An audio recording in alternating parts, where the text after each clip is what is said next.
What's up, y'all? Sparta here. I want to not necessarily do a versus battle video. In pretty much every way, the Note 10 is a superior phone. It's just more of a comparison and I guess, look into how much the mid range has improved over the years. So, Note 10, Snapdragon 855, 8 gigabytes of RAM, 256 gigs of internal storage, no micro SD card expansion, no headphone jack, stereo speakers. And it doesn't have a notch, but it has that hole punch display and the oh so useful infinity display, the waterfall infinity display. The Moto G7 pretty much just looks like a OnePlus 6T, if I'm going to be honest. But you have a headphone jack. You have USB-C, which you can also use for USB audio. You have your single bottom firing speaker, which is pretty loud and clear. Nothing terrible. You have a pretty decent camera on the front. I don't remember the megapixels. An LCD display versus an OLED display. AMOLED display. Both are 1080p though. Really good mics on here as well. Both of these have really good mics. Dual cameras, I think it's a 13 megapixel sensor, and then it's a depth sensor, so it's like 3 to 4 megapixels for like your cinemagraphs or your portrait photos. You have your fingerprint sensor on the back here, and it's the Motorola logo. All of your buttons are on the right, which is totally fine with me. But on the Note 10, all of your buttons are on the left. And it's kind of funny. Woman. Triple cameras on the back here, your regular, your telephoto, and your wide 120 degree lens. I would say the Note 10 is definitely the better phone for cameras in terms of its cameras. While I don't necessarily hate the camera on the Moto G7, it's not nearly as refined, and it's a lower end phone. So they don't put nearly as much time into auto processing, making sure the image is sharp but not too sharp, making sure stuff is not oversaturated or overexposed. While Samsung still has the problem of photos being overexposed, it's still a problem for me personally. It's something that I would say is minute in due to the fact that the camera is still good, really good overall. 3,400 milliamp hour battery, 3,000 milliamp hour battery, turbo power charging on here. You have your super fast charging on here, as well as just quick charge 4 on here as well. Like I said, this is an unlocked, I didn't say that, but it's an unlocked Samsung Galaxy Note 10 US variant, so it does come with the 855 and not the Exynos chip. So you do get to be able to use quick charge 4 like spec adapters and stuff like that, no problem. I've heard with the Exynos version you could only really use Samsungs if you want fast charging, but I can't confirm nor deny that, so I'm not really going to hold credence to that. For a $150 phone, which is what I got this for through Google Fi, buttons are clicky. You do get the slight delay with say you press the power button, it does take a little bit to shut off, but that's not necessarily bad. You do get facial recognition on here as well, and when you close your eyes it doesn't detect your face. Samsung had to push out an update enable for that to even happen. Sure, you could fiddle with it and be like, oh, you turn off fast face unlock or something like that, it won't scan it won't unlock when your eyes are closed or something like that. But now with Android 10, that's a feature that you can turn on in the facial recognition settings. So that's nice either way. Um, a really fast rear mounted fingerprint sensor. Oh, and of course, a really fast one. It doesn't feel like it's taking too long to register. It may take a bit too long to like turn a little long to turn on, but it's not something that I would say is a deal breaker. Again, this is a mid-range, lower end phone. And I much rather prefer my fingerprint sensor on the back of the phone rather than in display, what Samsung and OnePlus do. And while in Android 10, the front fingerprint sense the under display fingerprint sensor is definitely better than it was when I first got the phone. I still prefer to have it on the back of the phone. It's just more second nature to me now, especially since my LG G8 and my Moto G7 have them on the back. It's kind of something that I would say I would much rather prefer every phone have, but we want to go to this featureless back future, I guess. So it's whatever.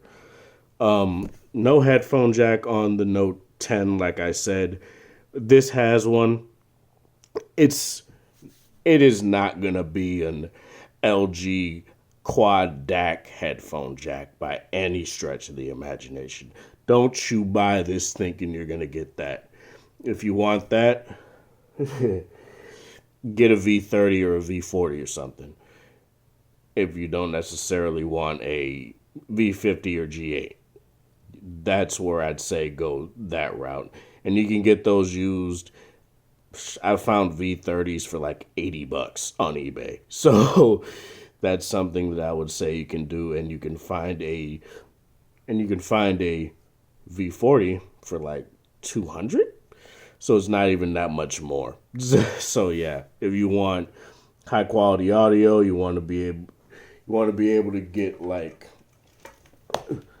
cans like these or something like that, Sennheiser HD6XXs, and be able to actually drive them and have them sound good, then you need to get a LG is basically the only game in town unless you get a dedicated DAC and amp or a dedicated audio player. But yeah, while I wouldn't say this is a great headphone jack, it's a headphone jack nonetheless.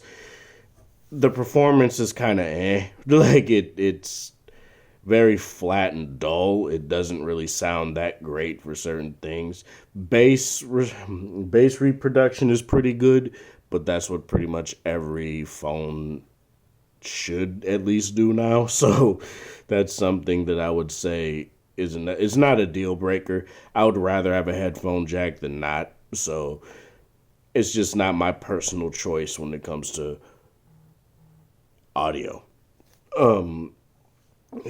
You don't get a headphone jack on the Note 10, as I said, but however, you do get these USB-C, these USB-C AKG headphones, which are pretty good. I wouldn't say they're the best. They do get firmware updates and stuff like that, so they could get better tuning and stuff over time. That is definitely a potential possibility, but it's not something that I would necessarily say. And it has over the past like what 4 or 5 months that I've had the phone. I don't remember how long the Note 10 has been out, but it hasn't like been a drastic improvement over how they sound. They're dual drivers, so they sound pretty good. Good enough for like, good enough bass and stuff like that, but it's not necessarily something I would say is a standout feature of the phone. If you really want that kind of thing, I would find USB-C headphones from other, maybe OnePlus's bullets. I don't know. I haven't tried them yet. I still do really want to try them, so we'll see what happens there. But yeah, those are okay. But let's talk about speakers since we're in audio. Anyway, a very loud bottom firing speaker. It's not the best. Obviously, it's easily muffled, but it's very loud, it's clear, it doesn't get distorted, but it's good enough. Obviously, your mileage may vary depending on what you watch and who you watch. Some people mix their audio very low, so that can also be a factor into how low the volume is on the how high it can, how good it can sound on the phone. But in between all of my phones, the Note 10 has the best speakers. Overall, they're the loudest. I wouldn't say they're the clearest. The only real problem I still have with these is that you can tell one speaker is louder than the other. That's basically all I would really say. The bottom firing speaker is louder than the top. Sometimes sometimes audio will come out louder on the top than it will the bottom, or the bottom than it will the top, and it's something that, while not necessarily a deal breaker, it is something I want to bring up for a $1,000 phone compared to a $150 phone. So yeah, there we go. Front-facing camera. I don't use front-facing cameras, so I'm not gonna act like I'm the be-all, end-all when it comes to that. They're both of them, when I used them, they were pretty good. They're not, like, again, I don't use them, so I'm not gonna say they're the best thing or the worst thing ever. Go to another review for that or something like that, because like I said, I can't really speak on that. One thing that I wish the Moto G7 did have is I did wish it have an OLED display, especially for this ambient display here. It's just the better option, but it's not necessarily something I would say is a deal breaker. I got used to it over time. It's not like a terrible thing to have an LCD display for me personally, but yeah, it's just something I wanted to bring up. Speaking of displays, let's talk about battery life, because what good is a display if your phone's battery doesn't last long? So, let me break down how exactly I use my phone. Typically, I charge it until I go to work, which I work overnights. I take it off the charger, I go to the bus, I take the bus, go to work. From there to when I get there, both of these phones would be on like 99, 98%. My G8 would be on like 100 still. And I've tested both of these both on and off Wi-Fi, on and off mobile data and stuff like that. So this is pretty concurrent data that I have found, not that everybody has found. So just keep that in mind. Like I said, 3,400 milliamp hour battery here, 3,000 milliamp hour battery here. This is way better optimized with its battery. Both of these are no OnePlus 6T. I could leave my 6T here for like 5 straight days. Come back, it'll be on 50-something%.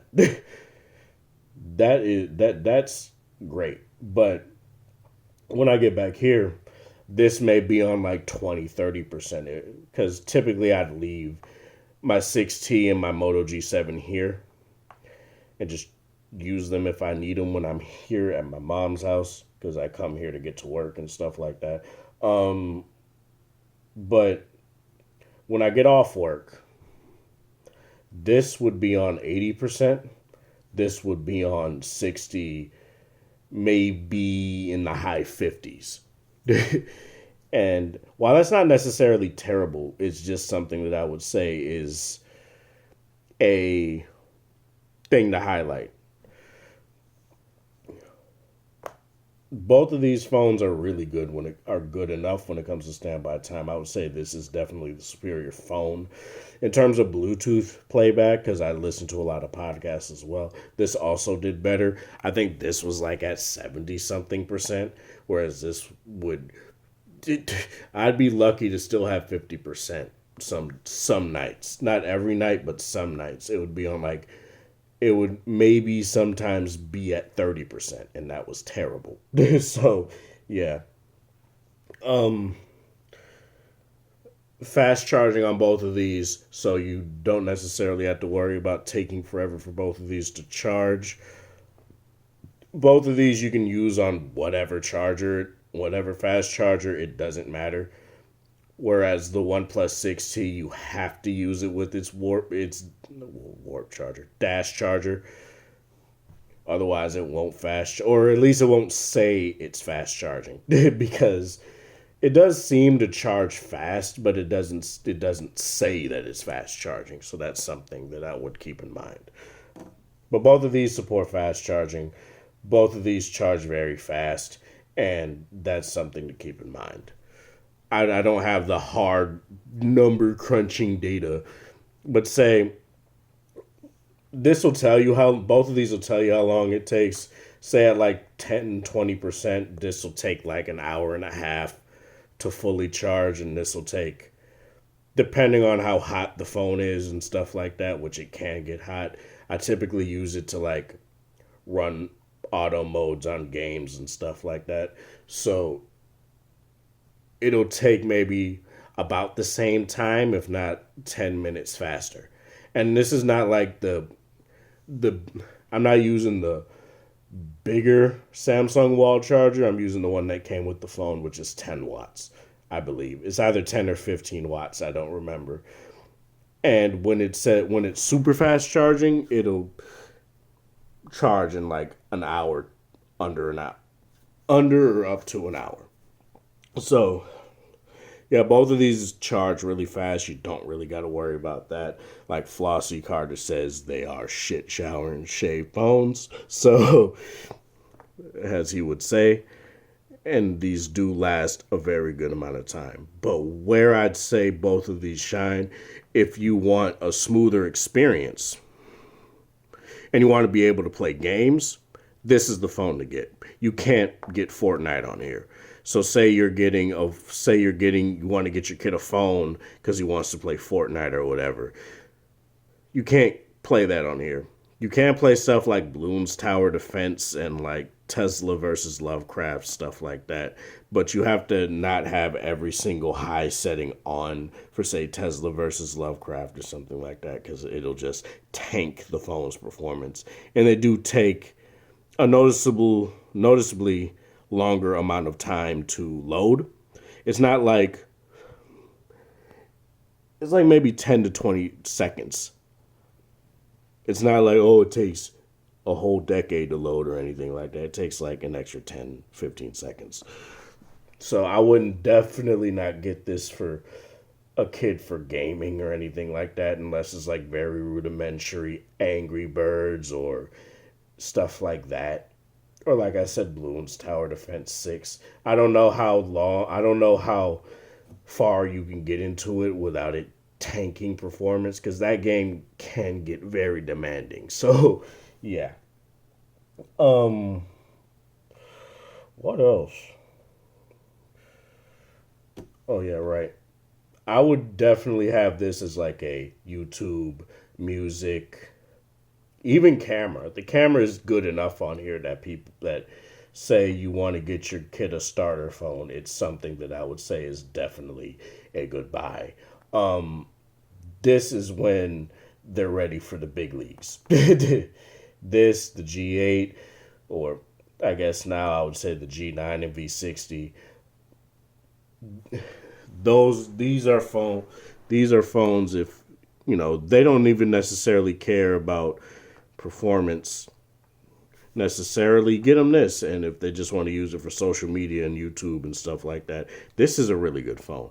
A good enough camera for Instagram and Snapchat, I definitely would say that. It does have a good amount of features on there as well that I would say is definitely not to be overlooked. So it's definitely a good phone for stuff like that. I wouldn't say it's good by any stretch for gaming. Good enough for music. It has all the, Bluetooth audio codecs. So if anything, you can get your kid a decent pair, or not necessarily kid or even you. I don't know what I'm saying. Because people have been looking for cheap phones to buy kids to game and stuff. That's why I keep saying it. But yeah, these support all the audio. This supports all the audio codecs for Bluetooth, so you don't have to worry about that. Get a good, pair of Bluetooth, a good Bluetooth headset or something like that, and you'll be fine. It's not necessarily something I would say is the best. I wouldn't use Bluetooth for music personally because that's just me. But if that's you, that's totally fine. What else? That's pretty much it. Like, both of these sound good call quality wise as well. Both of these have good haptic feedback. Like, it didn't feel noticeable that this was $150 phone when I started typing on it. It felt, you can kind of feel it in certain situations, but typing, it's totally fine. It's no G8 or Note 10 or iPhone, but it's good enough. And it's definitely better than, say, the OnePlus 6T, where that thing feels like a springboard. so, so yeah, that's pretty much it as far as this video goes. Though I don't want to make this too long. I don't know why I gotta look at the camera more, so I know that these are off center. But this is part of the thing, guys, for watching. Thanks for the support. Hope you guys have a wonderful Monday, whatever time of day it is in your area. Have a good one. Like the video if you like it, dislike it, share with people that are interested in sort of content. Thanks for 697 subscribers. I really do appreciate it, almost to 700. And yeah, have a good one.